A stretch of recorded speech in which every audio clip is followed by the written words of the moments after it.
Die Mutter des Industriellen terrorisierte alle, bis die Angestellte die Regeln änderte. Der Arm von Elsbeth Wenger hielt in der Luft inne, nicht weil sie es so wollte, sondern weil jemand ihn festhielt. 200 Personen. Im großen Kristallsaal des Grand Hotel National Luzern, Frauen in Kleidern für 5.000 Franken, Männer mit Uhren, die mehr wert waren als eine Wohnung an der Zürcher Goldküste, und keine von ihnen atmete 3 ganze Sekunden lang. Das Streichquartett hörte mitten im Takt auf zu spielen. Jemand ließ ein Glas fallen. Das Glas zerbrach nicht. Es rollte langsam, perfekt, lächerlich auf dem Marmor in Kreisen, bis es gegen ein Stuhlbein stieß und still liegen blieb. Ursina hielt Elsbeths Handgelenk zwischen ihren Fingern. Sie drückte nicht fest, es war nicht nötig, sie hielt es nur fest, ruhig, wie jemand, der etwas festhält, das fallen und andere verletzen könnte. Elsbeths Hand blieb 15 Zentimeter von Ursinas Wange entfernt schweben, genau der Punkt, den sie in 11 Jahren auf andere Weise zu erreichen versucht hatte. 11 Jahre des Schulterstoßens im Vorbeigehen, des Zerschmetterns von Tassen im Spülbecken, wenn der Kaffee nicht die richtige Temperatur hatte. Ach, verstehst du denn kein Deutsch, Mädchen? Wenn sie es doch verstand und es genau so gemacht hatte, wie es ihr gesagt worden war. Der Arm war noch nie so weit gekommen, diese Nacht schon. Elsbeth brauchte 4 Sekunden, um zu verstehen, was geschah. Ihre Augen senkten sich langsam. Zuerst Ursinas Hand auf ihrem Handgelenk, dann der Ärmel der marineblauen Uniform, dann die schwarze Stofftasche, die sie über der Schulter trug, die Tasche, die keine Marke war, die niemals eine Marke sein würde. Und schließlich das Gesicht. Das Gesicht einer 38-jährigen Frau, die 11 Jahre lang in ihrer Villa gearbeitet hatte, 11 Jahre lang ihren Kaffee um 7 Uhr serviert hatte, 11 Jahre lang ihre Bettwäsche mit dem Dampf im exakten Winkel gebügelt hatte, den sie verlangte. 11 Jahre lang den Blick gesenkt, jedes Mal, wenn Elsbeth einen Raum betrat, als wäre das Zusammenkauern Teil des Vertrags. Dieses Gesicht senkte den Blick jetzt nicht. »Gnädige Frau«, sagte Ursina, leise Stimme, ohne Zittern, ohne Eile. »Genug ist genug.« Niemand im Saal wusste, was er mit diesen 2 Worten anfangen sollte. Die Damen am Tisch 12 sahen sich gegenseitig an mit dieser so spezifischen Art, sich anzusehen, die Menschen haben, wenn sie etwas sehen, das sie nicht sehen sollten, aber nicht aufhören können zu sehen. Herr Anaya, Mehrheitsgesellschafter des Werks in Emmenbrücke, 20 Jahre Geschäftsbeziehung mit der Familie Wenger, wischte sich den Mund mit der Leinenserviette ab, obwohl er nichts gegessen hatte. Eine junge Frau im Hintergrund holte ihr Handy heraus und steckte es wieder weg. Sie holte es noch einmal heraus. Thomas Wenger ließ die Aktentasche fallen. Das Leder traf den Marmor mit einem trockenen, endgültigen Geräusch, das an den Säulen des Saals widerhallte und bis zum letzten Tisch im Hintergrund gelangte. Er war 12 von der Szene entfernt. Er war zu spät zur jährlichen Empfangsfeier der Wenger Holding gekommen. Die Familiengruppe mit deklarierten Vermögenswerten von 2,4 Milliarden Franken, 3 Verarbeitungsanlagen in der Zentralschweiz, ein Gutsbetrieb von 280 Hektar im Emmental, den sein Großvater 1962 gekauft hatte und den seine Mutter verwaltete, als wäre er der Mittelpunkt des Universums. Und was er beim Öffnen der Saaltüren vorfand, war nicht das, was er erwartet hatte. Nie in seinen 38 Lebensjahren hatte er jemanden gesehen, der seine Mutter aufhielt. Nicht einmal sein Vater, der seit 12 Jahren tot war und es zu Lebzeiten auch nicht getan hatte, noch die Anwälte der Holding, die gelernt hatten, Verträge so zu formulieren, dass Elsbeth niemals ihre Meinung ändern musste.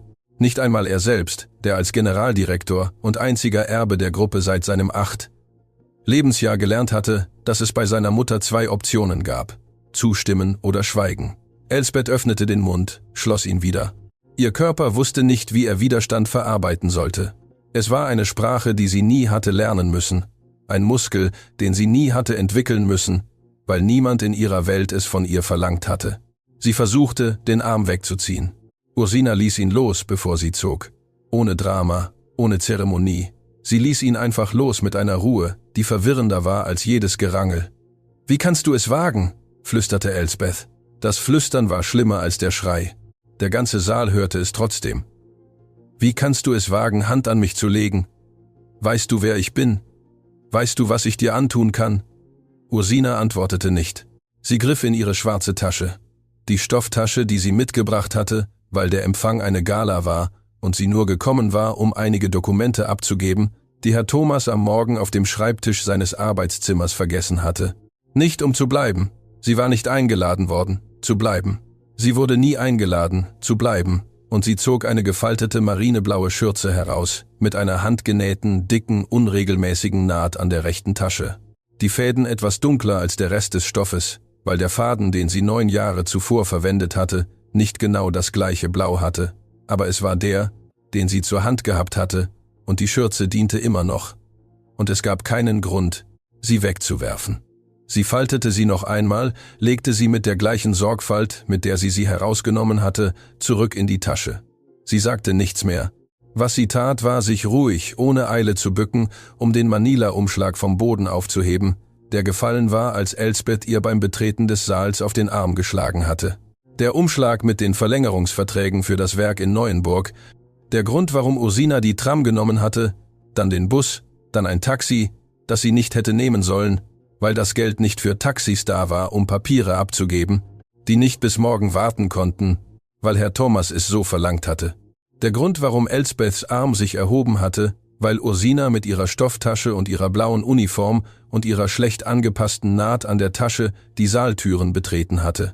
Und das, diese Präsenz, diese Existenz in einem Raum, der ihr nicht zustand, war zu viel gewesen für Elsbeth Wenger in einer Nacht, in der ihr ohnehin schon alles zu viel schien. Ursina hob den Umschlag auf, schüttelte ihn leicht, ging auf Thomas zu, reichte ihm den Umschlag mit beiden Händen, wie sie es immer tat, wie man ihr als Kind beigebracht hatte, wie man Dinge an Leute übergibt. Er nahm ihn nicht sofort. Er sah sie auf eine Weise an, die Ursina nicht gut deuten konnte. Es war kein Mitleid. Sie kannte das Gesicht des Mitleids gut. Man hatte ihr dieses Gesicht viele Male im Leben gezeigt. Es war keine Scham, obwohl etwas davon dabei war. Es war auch etwas anderes, etwas noch Namenloses, etwas, das sich in diesem Moment dort zu bilden schien, während das Streichquartett immer noch nicht spielte und die 200 Menschen immer noch nicht wussten, wohin sie schauen sollten. »Ihre Verträge, Herr Wenger«, sagte sie, »die Sie heute Morgen im Arbeitszimmer vergessen haben.« Thomas nahm den Umschlag, seine Finger streiften einen Moment die ihren. Keiner von beiden erwähnte es. Ursina nickte einmal.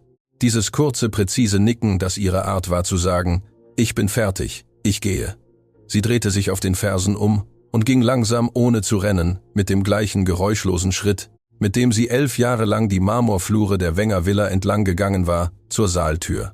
Ein Schritt, den sie so verfeinert hatte, dass niemand sie kommen und niemand sie gehen hörte. Niemand hielt sie auf. Nicht einmal Elsbeth, die mitten im Saal stehen blieb, mit dem Arm immer noch leicht erhoben und dem Kiefer fest zusammengebissen, und 200 Augenpaare, die in diesen 30 Sekunden bereits entschieden hatten, welcher Version dieser Geschichte sie glauben würden. Draußen, auf dem Bürgersteig vor dem Hotel, roch die Zürcher Stadtluft nach frischem Regen und nassem Zement und nach den Bratwürsten eines Imbisswagens, den jemand an der Ecke geparkt hatte. Ursina stand einen Moment unter dem grünen Vordach, holte die Schürze aus der Tasche, betrachtete sie im gelben Licht des Hotels, die Naht an der rechten Tasche, die ungleichen Fäden, das Blau, das nicht genau das gleiche Blau war. Sie faltete sie wieder zusammen, steckte sie weg, wartete auf den Bus. Was hättest du in diesem Saal getan? Hättest du das Handgelenk losgelassen, bevor alle dich gesehen hätten, oder hättest du es trotzdem festgehalten, auch wenn es dich alles gekostet hätte, was du hattest? Aber gut, bevor ich dir erzähle, was danach geschah, wenn diese Geschichte dich schon mit beklemmtem Herzen zurücklässt, stell dir vor, was noch kommt. Gib ein Like und abonniere, damit du keine Folge verpasst. Der Bus brauchte 22 Minuten. Ursina zählte sie. Nicht, weil sie es eilig hatte, es gab nichts mehr, wohin man eilig kommen musste, sondern weil Zählen das war, was sie tat, wenn der Körper etwas zu tun brauchte, während der Kopf verarbeitete. 1, 2, 3, so, bis 22. So, seit ihrer Kindheit. Als der Bus ankam und sich die Türen mit diesem pneumatischen Zischen öffneten, das immer nach altem Gummi roch, stieg Ursina ein, bezahlte. Sie fand einen Platz am Fenster und lehnte die Stirn gegen das Glas. Die Stadt draußen war eine Parade von Apothekenreklamen und Quesadilla-Ständen und Ampeln, die niemand ganz respektierte. Sie schloss die Augen, nicht um zu schlafen, sondern um ihr eigenes Gesicht nicht im Glas gespiegelt sehen zu müssen. Vor 11 Jahren war Ursina Maurer mit einem blauen Stoffkoffer und einem Empfehlungsschreiben von Frau Brunner, der früheren Köchin, die ging, weil ihre Knie die Marmorböden nicht mehr aushielten, in die Wenger Villa gekommen. Der Brief sagte, sie ist fleißig, sie ist ruhig, sie macht keine Probleme. Das war genau das, was Elsbeth Wenger zu diesem Zeitpunkt und in allen Momenten ihres Lebens suchte. Fleißig, ruhig, Keine Probleme. Ursina war 11 Jahre lang alle 3 Dinge gewesen. Im ersten Monat brachte Elsbeth ihr die Hausregeln bei. Es gab keine schriftliche Ordnung. Ursina wusste es später, als sie versuchte, einer Freundin zu erklären, wie die Villa funktionierte und es nicht konnte, weil die Regeln, im Tonfall von Elsbeth und in der Art, wie ihre Augen einen sauberen Raum nach dem suchten, was falsch war, existierten. Der Kaffee um 7 Uhr musste um 7 Uhr fertig sein, nicht um 7:02 Uhr. Die Kissen im Hauptschlafzimmer wurden entgegengesetzt zu den Kissen im Gästezimmer gedreht. Herr Thomas, der damals 27 Jahre alt war und montags bis freitags in der Holding wohnte, durfte Ursina auf den Fluren des ersten Stocks nie vor 8 Uhr morgens antreffen. Ursina lernte alles in 3 Wochen. Im 4. Monat warf Elsbeth ihr eine Kaffeetasse auf den Boden, weil der Kaffee lauwarm war. Ursina hob sie auf, wischte die Verschüttung weg, goss eine weitere Tasse ein und sagte nichts. Im 10. Monat schrie Elsbeth sie an. »Wer hat dir erlaubt, dich zu setzen?« Als Ursina sich auf den Rand eines Küchenstuhls setzte, um auf das Ende des Waschmaschinenzyklus zu warten, stand Ursina auf, murmelte eine Entschuldigung und wartete weitere 40 Minuten stehend. Im 2. Jahr stieß Elsbeth ihr im Vorbeigehen die Schulter an, weil Ursina den Flur fegte und eine Sekunde zu lange brauchte, um aus dem Weg zu gehen. Ursina notierte sich mental: aus dem Weg gehen, bevor sie kommt. Im 5. Jahr stolperte Ursina auf der Diensttreppe mit einem Eimer und verschüttete Seifenwasser auf den Teppich auf dem Podest. Elsbeth hörte das Geräusch aus dem Arbeitszimmer, kam heraus, sah den nassen Teppich und sagte: »Du bist ein Chaos, genau wie alle, woher du kommst.« Ursina reinigte den Teppich. Sie brauchte 2 Stunden. Sie hinterließ ihn besser als vor dem Unfall. Niemand erwähnte es. Im 8. Jahr änderte sich etwas in der Villa. Thomas kam mit einem Kind auf dem Arm an. Jonas, der Sohn, von dem niemand wusste, dass er existierte, aus einer Beziehung, die Thomas nicht erklärt hatte und die Elsbeth duldete, weil es Wengerblut war und Wengerblut nicht diskutiert wurde. Die Mutter des Babys kam nicht mit ihnen. Thomas erklärte nicht, warum. Elsbeth fragte auch nicht, oder wenn sie fragte, tat sie es privat, in den Räumen, wo Ursina nicht sein konnte. Ursina traf Jonas am 1. Tag. Sie hielt ihn, weil Thomas ihn ihr mit dem Gesicht eines Mannes, der nicht genau weiß, was er mit dem hat, was er in den Händen hält, in die Arme gelegt hatte. Das Baby roch nach Krankenhaus und nach diesem süßen Parfüm, das Neugeborene haben, die noch nicht wissen, dass die Welt kompliziert ist. Jonas sah sie an, sie sah ihn an. Das war alles. Der Bus bremste abrupt in der Bahnhofstraße und Ursina öffnete die Augen. Neben ihr bekreuzigte sich eine Dame mit einer Einkaufstasche reflexartig. Der Chauffeur schrie etwas dem Taxi zu, das ihm den Weg versperrt hatte. Das normale Leben war immer noch genau das gleiche wie immer. Ursina holte ihr Handy heraus. Sie hatte 2 Nachrichten. Eine von ihrer Cousine Therese, die fragte, ob sie ihr 300 Franken bis zum 15 leihen könnte. Und eine von Herrn Thomas. Die Nachricht von Thomas sagte: Ursina, morgen muss ich Sie um 9 Uhr in der Holding sprechen. Sie las sie 2-mal, legte sie weg. Sie stieg an ihrer Haltestelle aus, der bei der Apotheke an der Ecke, gegenüber der Wohnsiedlung im Kreis 4, wo sie seit 7 Jahren in der Wohnung 4b lebte. Und während sie die Treppe hinaufstieg, die nach Feuchtigkeit und nach der Nudelsuppe der Dame aus dem 3C roch, dachte sie, dass sie morgen um 9 Uhr die Uniform bügeln müsste. Die Wohnung war klein und sauber, mit der gleichen Präzision, mit der Ursina alles putzte, nicht aus Besessenheit, sondern weil Unordnung sie seit ihrer Kindheit nervös machte und das sich nicht geändert hatte. Es gab einen Tisch für 2 Personen, eine Kochnische, ein Wohnzimmer, das auch ihr Schlafzimmer war, und an der Wand ein gerahmtes Foto ihrer Großmutter Frau Gerber aus dem Emmental mit einem grünen Schultertuch und diesem Ausdruck, den sie hatte, wenn sie im Begriff war, etwas zu sagen, das niemand hören wollte. Ursina hängte die Tasche auf, holte die Schürze heraus, breitete sie unter dem Lampenlicht auf dem Tisch aus. Die Naht an der rechten Tasche hatte einen weiteren Tag gehalten. Die ungleichen Fäden, das Blau, das nicht genau das gleiche Blau war. 9 Jahre waschen und bügeln und die Schürze war immer noch die Schürze. Sie faltete sie noch nicht. Sie ließ sie ausgebreitet liegen, während sie Wasser für den Tee kochte. Um 21:30 Uhr klopfte jemand an ihre Tür. Ursina öffnete, die Dame aus dem 3C erwartend, die manchmal heraufkam, um Salz zu holen. Es war nicht die Dame aus dem 3C, es war Hans-Peter. Hans-Peter Meyer, 67 Jahre, Hausmeister der Wohnsiedlung, seit Ursina dort wohnte. Ein Mann, der alle Klatsch und Tratsch des Gebäudes mit einer Präzision kannte, die illegal hätte sein sollen, und der sie teilte, ohne dass jemand danach fragte. »Ich weiß schon, was passiert ist«, sagte er, am Türrahmen gelehnt, die Arme verschränkt und mit dem Gesicht eines Menschen, der gerade das spannendste Spiel seines Lebens gesehen hat. »Mein Neffe arbeitet im Hotel. Er hat mir das Video geschickt.« Ursina sah ihn an. »Welches Video?« Das schon 4000 Aufrufe hat, Mija.« Hans-Peter kratzte sich am Kopf. »Hören Sie, ich habe es immer gesagt, Sie haben mehr Charakter als Chilischoten. Was ich nicht wusste war, dass Sie auch mehr Mumm haben als der Herr da, der nur dastand und zusah.« »Hans-Peter, nein, lassen Sie mich ausreden.« Er hob eine Hand. »Was Sie getan haben, war sehr schlecht, sehr schlecht. Man legt seiner Chefin nicht die Hand an.« Er machte eine Pause. »Obwohl die Chefin es verdient hat, aber das ist meine Sache. Gute Nacht.« Und er ging. Ursina schloss die Tür. Sie blieb im Wohnzimmer stehen, mit dem Geräusch von Hans-Peters Schritten, die die Treppe hinuntergingen, und dem Geruch des Tees, der schon fertig war, und der auf dem Tisch ausgebreiteten Schürze, und dem Wort Video, das in ihrem Kopf herumschwirrte. 4000 Aufrufe. Sie öffnete ihr Handy, suchte, fand es auf Anhieb. Jemand hatte es mit dem Titel »Angestellte, hält Millionärin bei reicher Party die Hand an« hochgeladen. Die Kamera war wackelig, aus der Ferne aufgenommen, aber man sah alles. Elsbeths Arm, das festgehaltene Handgelenk, der ganze Saal unbeweglich, und man sah Thomas stehen. Die Aktentasche fiel. Ursina schloss das Video, schaltete den Bildschirm aus, legte das Handy mit dem Bildschirm nach unten auf den Tisch neben die Schürze und starrte die Wand an.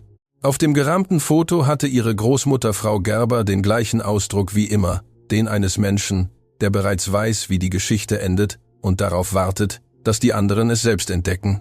Ursina trank den Tee. Sie dachte nicht an Elsbeth. Sie dachte nicht an das Video. Sie dachte an Jonas, wie an diesem Morgen, bevor sie ging, um die Verträge abzugeben, der Junge in die Küche gekommen war, während sie fertig putzte und ihr eine 4-mal gefaltete Zeichnung in die Hand gelegt hatte, ohne etwas zu sagen, mit dieser Art, Dinge zu übergeben, als wären es Geheimnisse, die besser auf Papier als in Worten weitergegeben werden sollten.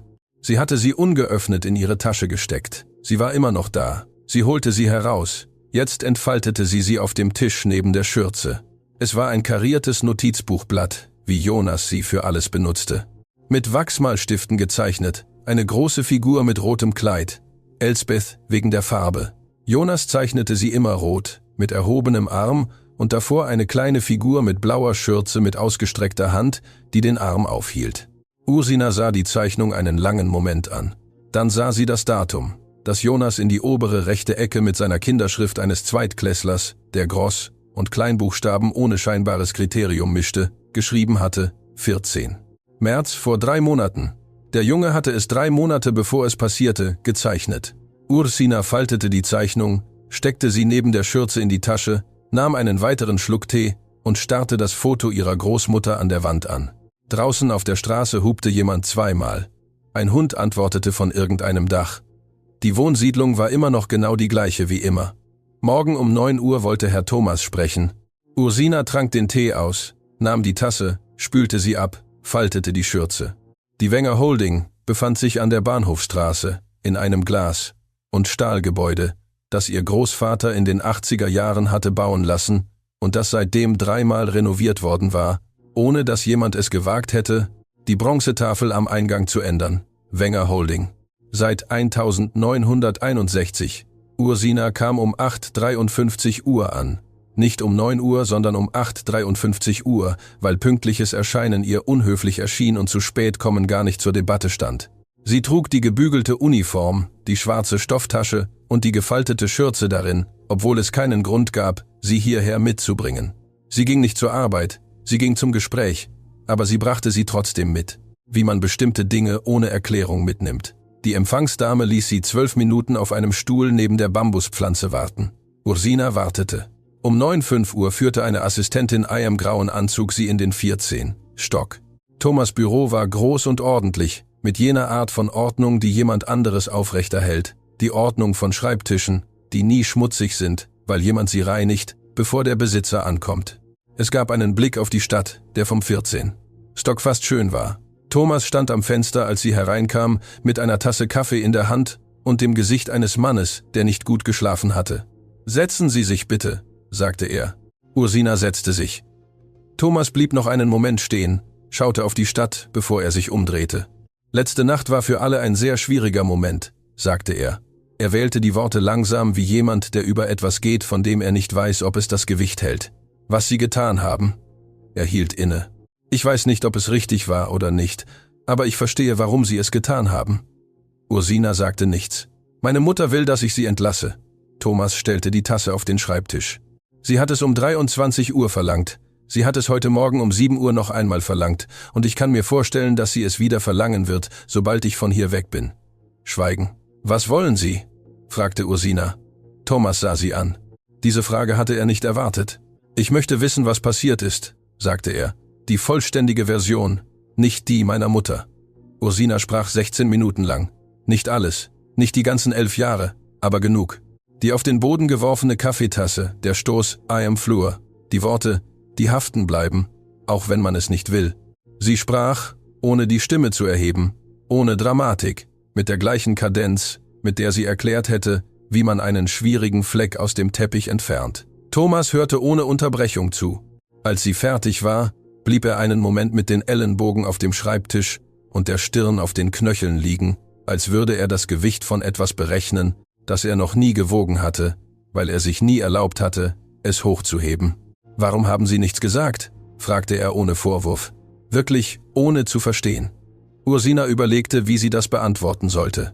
»Weil Sie nie gefragt haben, Herr Wenger.« Thomas antwortete nicht. Er nahm die Tasse.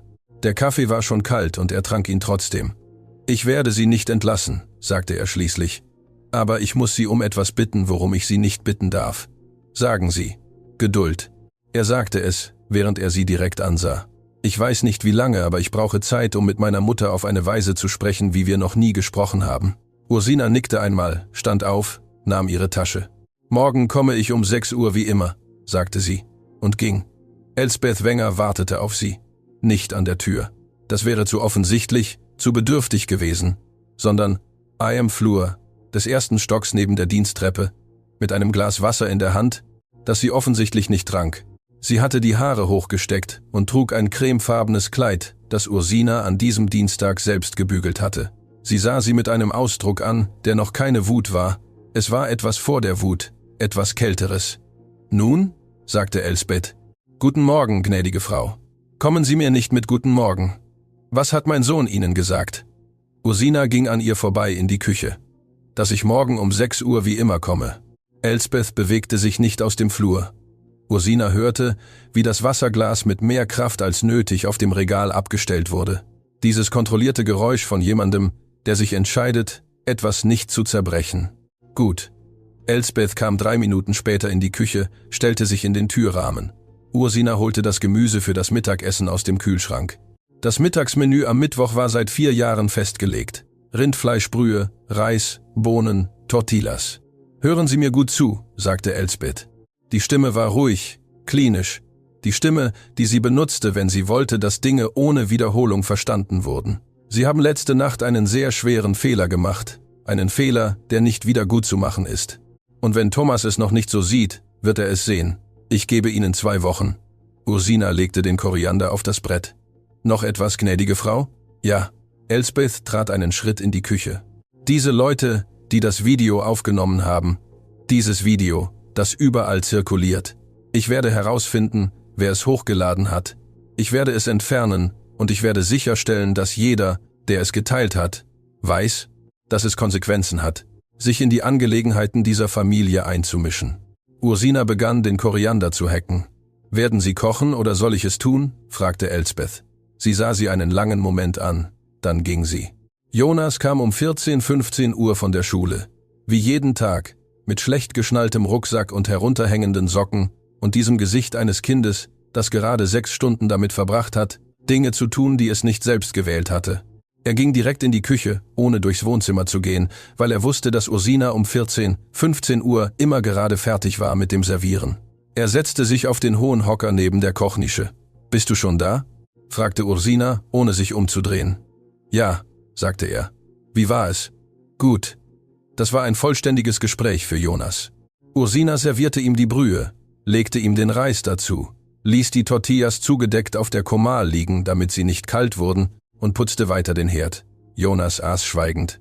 Mitten in der Brühe, ohne den Blick vom Teller zu heben, sagte er: »Ich habe das Video gesehen.« Ursina hielt den Lappen über dem Herd an. »Wo?« »Auf Papas Handy. Er hat es vor dem Frühstück gesehen.« »Ah, Pause. Er hat so gemacht.« Jonas runzelte die Stirn in einer Nachahmung von Thomas, der mit einem undurchdringlichen Ausdruck auf einen Bildschirm schaute. Ursina nahm die Reinigung des Herdes wieder auf. »Iss«, sagte sie. Jonas aß wenig. »Dann, gehst du weg?« »Nein, sie werden dich rausschmeißen.« »Nein.« Der Junge nickte, als wäre das genau das, was er wissen musste. Er aß die Brühe auf, er wischte sich den Mund mit dem Handrücken ab. Ursina reichte ihm schweigend eine Serviette und stieg vom Hocker. Er war schon an der Tür, als er innehielt. »Ursina, ich wusste schon, dass du das tun würdest.« Ursina sah ihn an. »Woher wusstest du das?« Jonas zuckte mit den Schultern mit dieser sparsamen Bewegung, die er für Dinge hatte, die ihm offensichtlich erschienen. »Weil ich es schon in deinem Gesicht gesehen hatte«, und er ging die Treppe hinauf. Ursina blieb mit dem Lappen in der Hand und dem Geruch der Brühe in der Küche und diesem Satz, der in ihrem Kopf herumschwirrte, stehen. »Ich hatte es schon in deinem Gesicht gesehen«, dachte sie an die Zeichnung vom März, an die kleine Figur mit der blauen Schürze, die den roten Arm aufhielt, 3 Monate bevor es passierte, gezeichnet. Der Junge log nie. Das war das Komplizierteste von allem. In dieser Nacht klopfte Thomas an die Küchentür, als Ursina gerade fertig war mit dem Aufräumen. »Darf ich?« fragte er vom Türrahmen aus. Es war das erste Mal seit 11 Jahren, dass er fragte, ob er seine eigene Küche betreten durfte.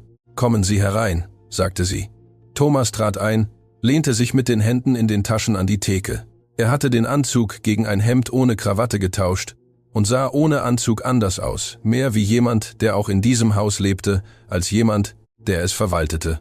»Ich habe heute Nachmittag mit meiner Mutter gesprochen«, sagte er. »Wie ist es gelaufen?« »Wie immer. Eine Pause. Schlimmer als immer eigentlich.« Ursina faltete den Küchenlappen fertig, legte ihn auf die Theke. »Herr Thomas«, sagte sie ohne Härte, »ich bin seit 11 Jahren in diesem Haus. Ich kenne Frau Elsbeth besser, als ich sie kennen möchte. Und was ich Ihnen sage ist, dass das, was sie von Ihnen hört, und das, was sie damit zu tun beschließt, 2 verschiedene Dinge sind. Sie können so viel mit ihr reden, wie Sie wollen.« Thomas sah sie an. »Was sagen Sie mir da?« »Dass Worte bei ihr nichts ändern«, sagte Ursina. »Bei ihr ändern die Konsequenzen.« Thomas antwortete nicht sofort. Er sah die Theke an.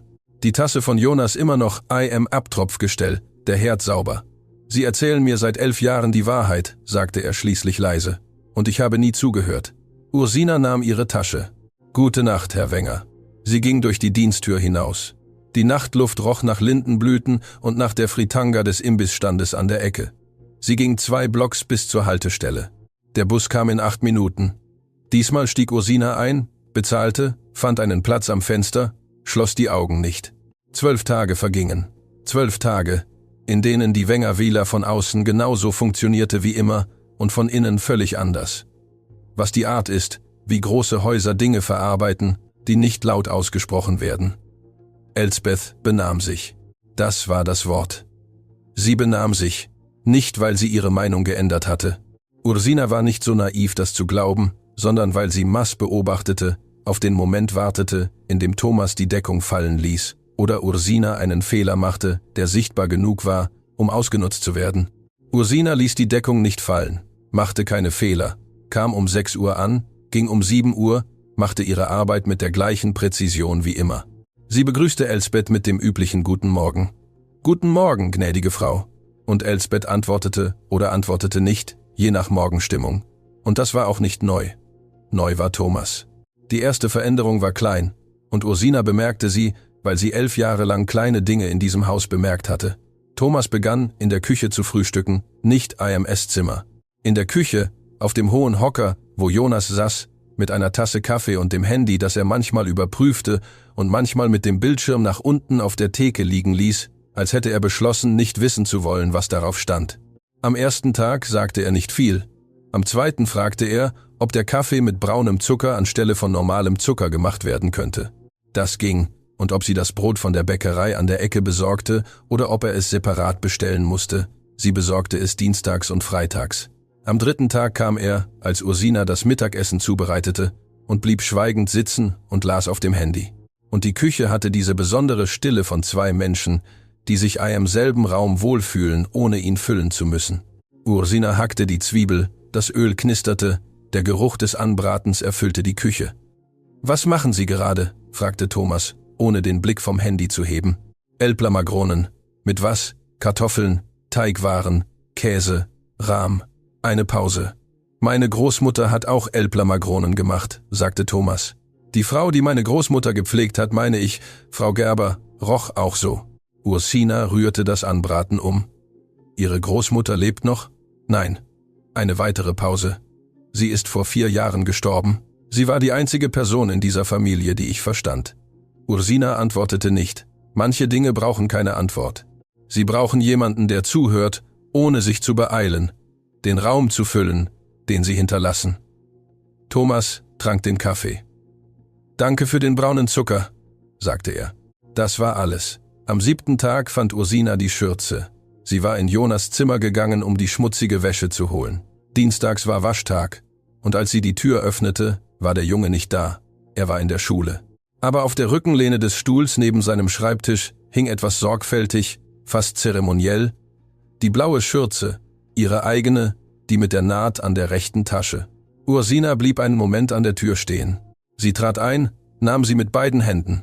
Die Schürze war sauber. Jonas hatte sie schlecht gewaschen, wahrscheinlich mit zu viel Seife, denn sie war etwas steif geblieben und mit dieser ungenauen Art gefaltet, die typisch für jemanden ist, der zum ersten Mal in seinem Leben Wäsche faltet. Er hatte sie an den Stuhl gehängt, als wäre sie etwas Wertvolles, als wäre sie etwas, das einen sichtbaren Platz verdiente.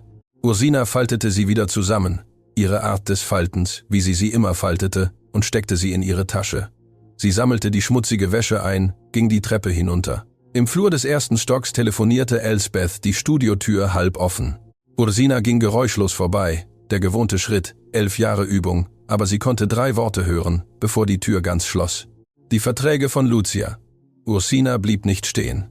Sie ging weiter zur Wäscherei, aber sie speicherte diese 3 Worte irgendwo in ihrem Kopf, an demselben Ort, wo sie die Kaffeetemperaturen und die Dampfwinkel und all die kleinen Details speicherte, die in 11 Jahren auf die eine oder andere Weise wichtig geworden waren. Lucia Montemayor war der Name von Thomas' Ex-Freundin. Ursina wusste es, weil man in großen Häusern alles weiß, nicht weil man danach sucht, sondern weil die Wände porös sind und Gespräche reisen. Es war 3 Jahre her, dass Thomas und Lucia sich getrennt hatten. Eine Trennung, die 4 Monate geschlossener Türen und in 2 Fahrten herausgenommener Koffer dauerte. Und seitdem war der Name nicht mehr in den Räumen der Villa in Umlauf gekommen. Bis jetzt.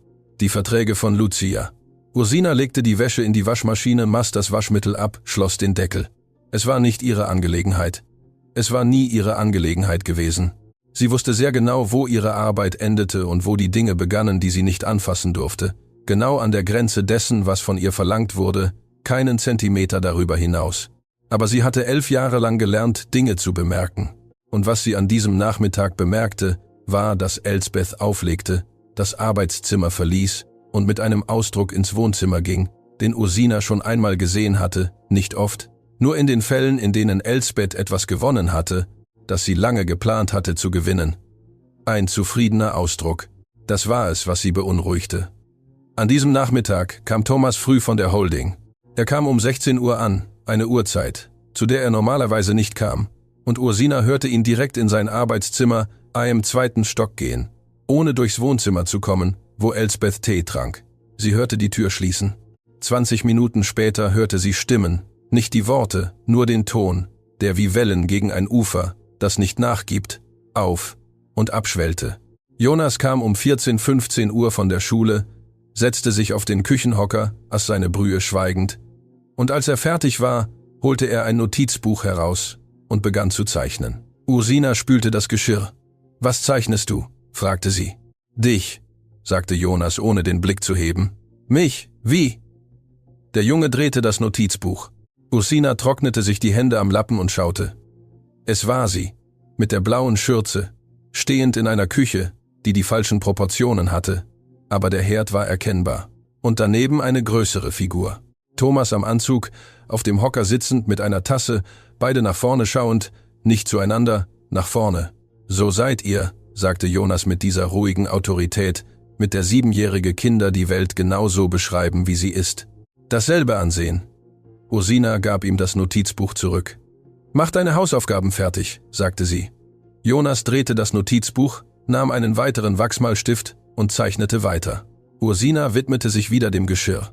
Das Wasser war heiß und roch wie immer nach Zitrone. Dasselbe ansehen. Um 19 Uhr, als Ursina gehen wollte, kam Thomas aus dem Arbeitszimmer herunter. Er hatte die Krawatte gelockert und sah aus, als hätte er ein Gespräch geführt, das alles schlimmer gemacht hatte, als es vorher war.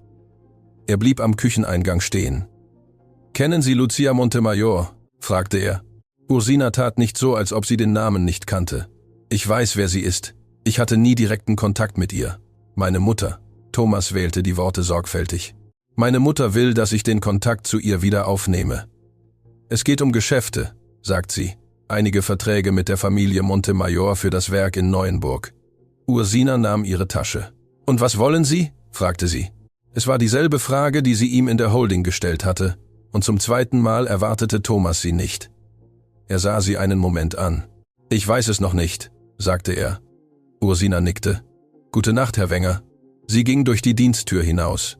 Draußen roch die Nacht immer noch nach Lindenblüten, obwohl die Saison schon zu Ende war und die heruntergefallenen Blütenblätter auf dem Bürgersteig eine lila Paste geworden waren, die die Schuhe befleckte, wenn man nicht aufpasste, wohin man trat.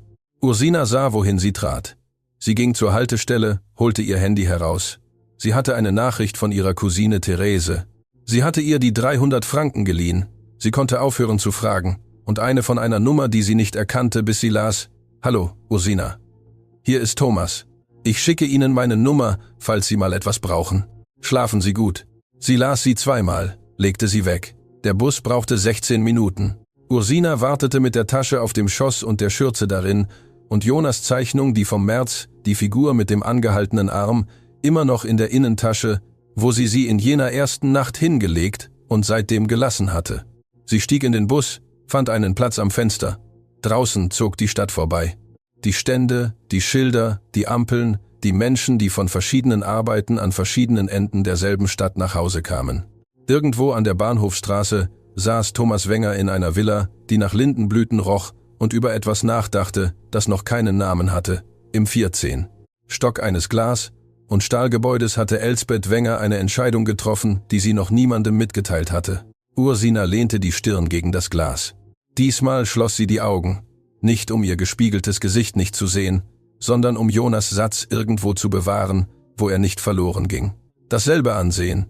Der Umschlag tauchte an einem Donnerstag auf, nicht auf Thomas' Schreibtisch, nicht auf dem Esstisch, nirgendwo, wo Ursina ihn hätte sehen können, bevor es wichtig wurde.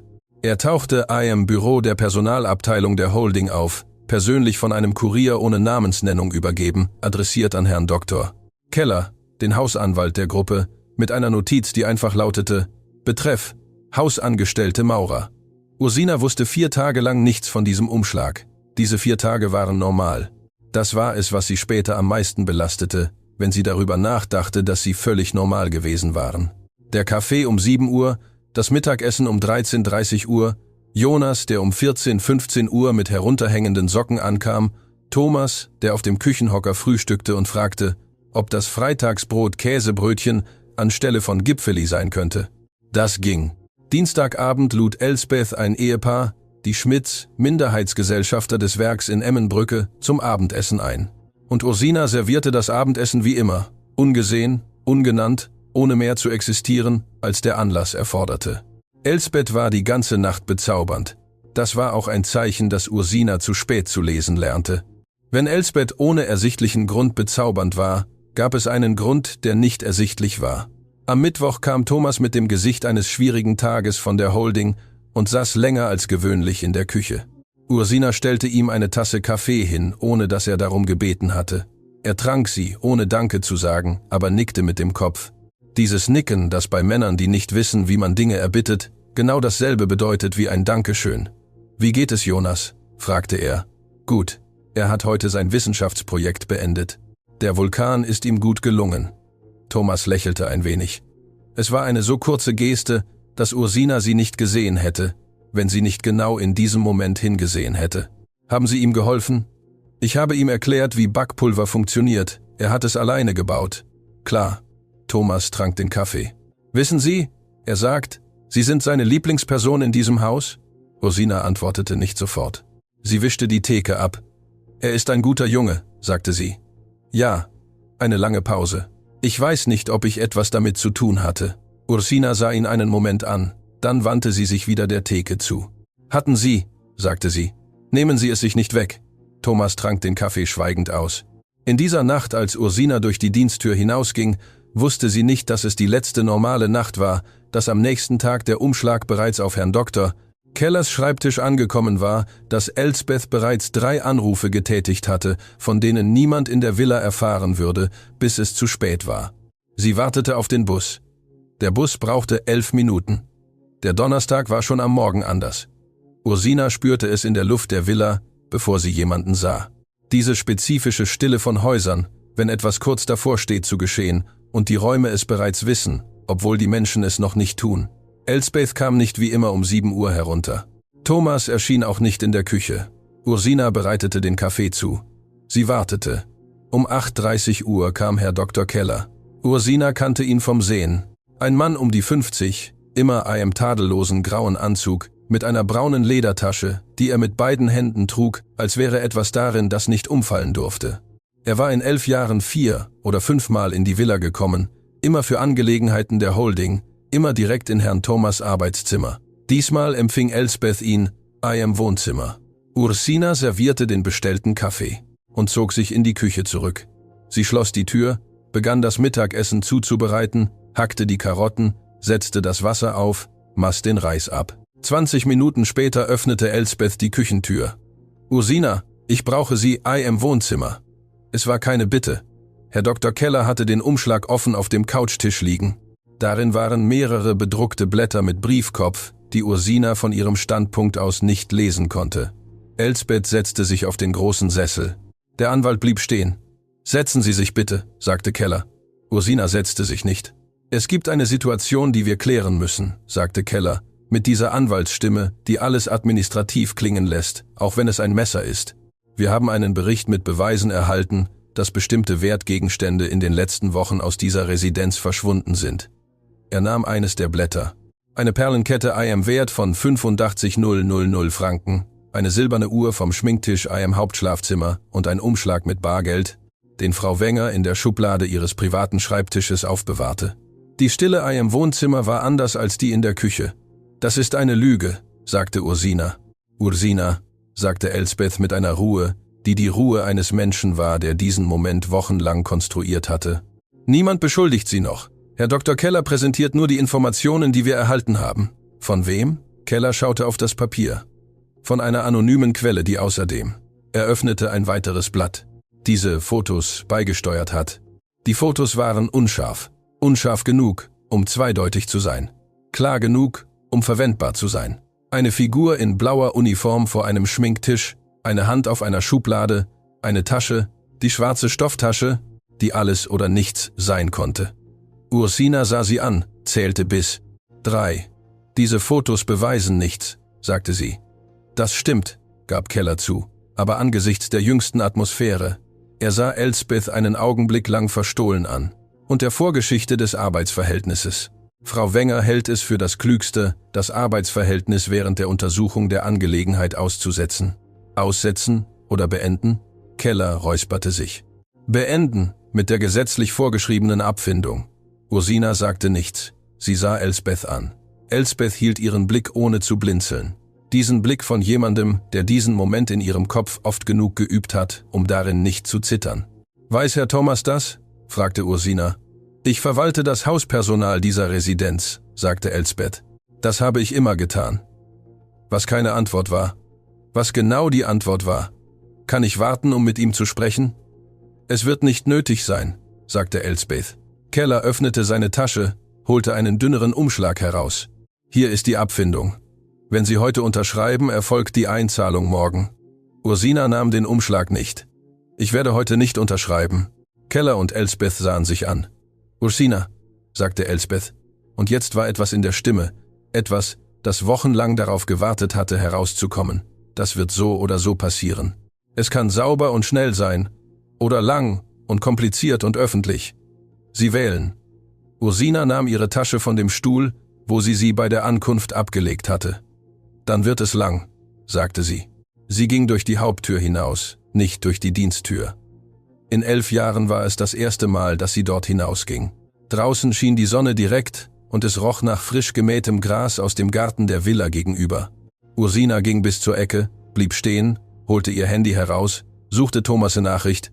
»Ich schicke Ihnen meine Nummer, falls Sie mal etwas brauchen«, und starrte auf den Bildschirm. Sie steckte es weg, ohne zu wählen. Sie ging weiter.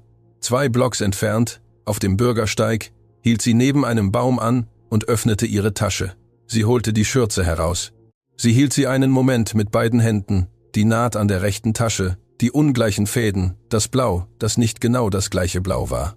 Sie dachte an Jonas, der sie in seinem Zimmer an den Stuhl gehängt hatte, als wäre sie etwas wert.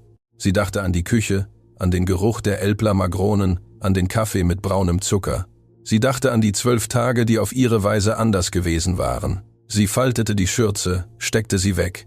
Sie ging weiter. Um 15 Uhr, irgendwo in Herliberg, würde Jonas mit schlecht geschnalltem Rucksack und herunterhängenden Socken von der Schule kommen, und niemand würde in der Küche auf ihn warten mit der fertigen Brühe. Das war das Einzige, was ihr wirklich wehtat. In dieser Nacht, um 40 Uhr, klingelte Ursinas Handy. Es war Thomas. Sie ließ es klingeln. Nach 2 Minuten kam eine Nachricht. »Ursina, ich habe gerade erfahren, was passiert ist. Was meine Mutter getan hat, war nicht mit meiner Zustimmung. Ich brauche Sie, um mich anzurufen, wenn Sie können.« Sie las sie. Sie ließ sie ungelesen. Sie legte sich auf das Liegebett in Wohnung 4b mit der gewohnten Decke oben und dem gewohnten Straßenlärm draußen und dem Foto ihrer Großmutter Frau Gerber an der Wand, mit diesem Ausdruck, den sie hatte, wenn sie wusste, wie die Geschichte endete, und darauf wartete, dass die anderen es selbst entdeckten. Ursina schloss die Augen, zählte bis 3. Sie weinte nicht. Thomas rief 4-mal in 2 Tagen an. Ursina nahm keinen Anruf entgegen, nicht weil sie nicht wollte, oder doch ein wenig, weil sie mit ihrem eigenen Kopf nachdenken musste, bevor sie wieder mit ihm sprach. Wenn man 11 Jahre lang die Person ist, die die Probleme eines Hauses löst, dauert es länger als 48 Stunden, zu lernen, die Probleme dieses Hauses anderen zu überlassen. Am 3. Tag kam eine Nachricht von Jonas, nicht von Thomas. Von Jonas über Thomas' Handy mit dieser charakteristischen Rechtschreibung, die Großbuchstaben mischte, wo sie nicht hingehörten, und fast überall Akzente fehlten. »Konzu, wo bist du?« »Die Küche riecht komisch. Papa kann's den Elbler Magaronen Kaffee nicht machen.« Ursina starrte die Nachricht einen langen Moment an. Dann lachte sie. Nur ein wenig. Es war ein kleines Geräusch in der leeren Wohnung. Sie antwortete, »Mir geht es gut, Jonas. Sag deinem Papa, dass der Kaffee Zimt und braunen Zucker enthält, keinen normalen Zucker.« 3 Minuten später kam die Antwort. »Hab ihm gesagt.« »Sagt wozu den Zimt?« »Hab gesagt, du weißt.« Hat gesagt, »Okay.« Und dann, ohne Pause, ohne dass jemand danach gefragt hätte, mit seinem »Kann ich dir ein Foto schicken?« Das Foto kam 20 Sekunden später. Es war ein kariertes Notizbuchblatt, von oben mit dem Handy aufgenommen, mit dem Licht eines Kinderzimmers, das die Ecken nicht gut ausleuchten konnte. Aber man sah alles. Ursina öffnete es, vergrößerte es mit den Fingern. Es war eine Zeichnung mit braunem und schwarzem Wachsmalstift, diesmal ohne Farbe, nur Linien. Die Küche der Villa. Erkennbar an der Form des Herdes, eine Figur I am Clyde, Elsbeth, immer ohne Farbe, wenn Jonas sie unabsichtlich zeichnete, über die Theke gebeugt und auf der Theke Objekte, Kreise, Rechtecke, Formen, die ein 7-jähriges Kind zeichnet, wenn es Dinge darstellt, die es sah und nicht ganz verstand, aber an die sich seine Hand erinnert. Eine Kette, eine kleine Uhr, ein rechteckiger Umschlag und in der unteren linken Ecke mit Jonas Schrift: Großmutter tut ihre Sachen in die Tasche von der neuen Dame. Datum in der oberen rechten Ecke: 3. April. Ursina zählte rückwärts. Der 3. April war 19 Tage vor dem Donnerstag, an dem Herr Dr. Keller mit dem Umschlag gekommen war, 19 Tage bevor die Beweise für den angeblichen Diebstahl auftauchten. Sie blieb mit dem Handy in der Hand und dem Foto auf dem Bildschirm und dem dumpfen Geräusch ihres Herzens, das es machte, wenn sie etwas verstand, das ihr Kopf noch verarbeitete. Jonas hatte es gesehen. Jonas hatte es gezeichnet. Die neue Dame. So nannte Jonas die Assistentin, die Elsbeth 2 Monate zuvor zur Unterstützung bei der Haushaltslogistik eingestellt hatte. Eine Frau namens Monika Frei, die Ursina nie viel Logistik machen sah, aber die mit einer Häufigkeit in Elsbeths Zimmer ein- und ausging, die ihr zu der Zeit nicht bemerkenswert erschienen war. Monika, Freys Tasche, Elsbeths Gegenstände. 19 Tage vor dem Donnerstag. Ursina atmete tief ein. Sie schrieb Jonas: »Diese Zeichnung ist sehr wichtig. Hast du sie aufbewahrt?« Die Antwort kam schnell. »Sie ist in meinem blauen Notizbuch, das mit den harten Deckeln. Ich bewahre sie immer da auf, weil das die wichtigen sind. Nimm sie nicht da raus. Kannst du deinem Papa sagen, er soll Ursina anrufen?« 10 Sekunden. »Ich sag ihm schon Bescheid.« Das Handy klingelte 30 Sekunden später. Es war Thomas. Diesmal nahm Ursina ab. »Geht es Ihnen gut?« sagte er vor allem anderen. »Ja.« Eine Pause. »Ich muss etwas sehen.« Thomas benutzte ihren Vornamen. Es war das erste Mal. Keiner von beiden erwähnte es. »Bitten Sie Jonas um das blaue Notizbuch mit den harten Deckeln. Das, in dem er die wichtigen Zeichnungen aufbewahrt. Öffnen Sie es bei der Zeichnung mit dem Datum vom 3. April. Schweigen. Dann Schritte. Jonas' hohe Stimme im Hintergrund, die etwas erklärte. Eine Tür, Seiten und dann nichts. Eine lange Stille, die keine Abwesenheit war. Es war die Stille von jemandem, der etwas sieht und einen Moment braucht, damit das, was er sieht, zu etwas wird, das er halten kann. »Mein Gott«, sagte Thomas leise. Ursina wartete. »Das ist vom 3. April«, sagte er, 19 Tage bevor Keller mit dem Umschlag kam. »Ja«, eine weitere Stille. Ursina. Die Stimme hatte sich verändert. Nicht gebrochen. Etwas anderes, wie etwas, das sich nach einem Sturz setzt. »Morgen um 9 Uhr in der Holding. Können Sie kommen?« »Ich kann. Bringen Sie alles mit, was Sie haben.« Eine Pause. »Ich bringe das Notizbuch mit.« Thomas kam um 16 Uhr an. Ursina saß auf der Betontreppe vor der Wohnsiedlung, die blaue Schürze über den Knien ausgebreitet und Nadel und Faden in der Hand. Die Naht der rechten Tasche war wieder aufgegangen. 3 Stiche, nicht mehr, 9 Jahre waschen, und der Faden gab jedes Mal ein wenig mehr nach. Er stieg mit dem blauen Notizbuch mit den harten Deckeln unter dem Arm aus dem Auto, sah die Fassade der Wohnsiedlung an, sah sie an, blieb einen Moment auf dem Bürgersteig stehen, ohne sich zu bewegen. »Ich dachte, wir würden uns morgen in der Holding treffen«, sagte Ursina. »Jonas sagte mir, ich solle heute kommen.« Eine Pause. Er sagte: »Papa, Ursina ist alleine und du hast das Auto.« Nicht gerade eine Anweisung, aber der Punkt war klar.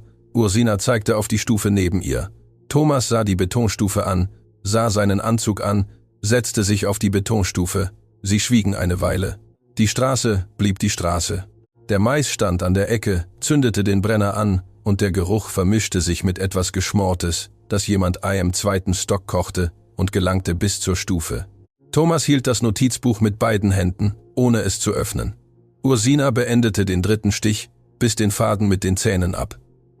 »Warum kaufen Sie sich keine neue?« fragte er. »Weil diese noch dient.« Thomas sah die Schürze an, die neue Naht über der alten, das Blau, das nicht genau das gleiche Blau war, ohne etwas zu sagen. »Es riecht nach dem, was Frau Gerber gemacht hat«, sagte er später leise. »Für niemanden Besonderen. Wer war die Dame, die meine Großmutter 8 Jahre lang gepflegt hat?« Er sah auf die Straße.